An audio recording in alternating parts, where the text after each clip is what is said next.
Dans l'épisode de Plus belle la vie du lundi 24 janvier 2022, François, Thierry Ragueneau, a acheté un flippé pour le bar du Mistral, ce qui ravit Kylian, Tim Rousseau.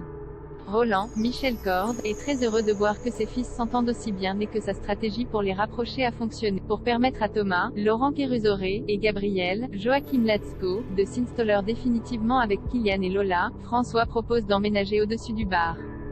Gabriel, néanmoins, ne voit pas cette proposition d'un bon œil. Il n'a aucune envie de s'occuper des jumeaux. De leur côté, Kylian et Lola annoncent à Thomas et Gabriel que Sophie, Marine Dano, les invite à aller vivre avec elle à Paris. Sous le charme de la professeure de conduite du Mistral, Ophélie, Karim, Rachida Fassa, a décidé de s'inscrire pour repasser son permis. Pour sa première leçon, le père des Abdel, Marwan Béréni, s'est spouponné.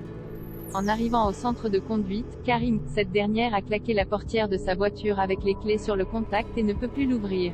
Débrouillard. Karim lui emprunte sa pince à chignon et réussit à crocheter la serrure de la portière. Reconnaissant, Ophélie embrasse son sauveur, ce qui est loin de le laisser indifférent. Élodie réapparaît au commissariat. L'enquête sur la disparition d'Élodie, Stéphanie Pasterkamp, se poursuit. Grâce à la douille retrouvée sur le lieu du meurtre de Talbot, Ariane, Lola Marois-Bigard, a identifié un certain Ruben Herrera, 33 ans.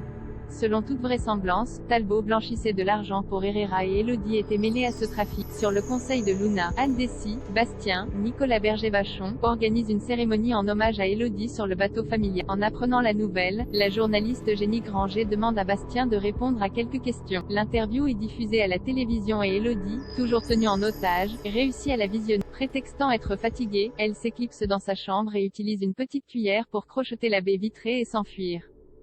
Pendant la cérémonie en hommage à sa femme, Bastien aperçoit Élodie sur le pont.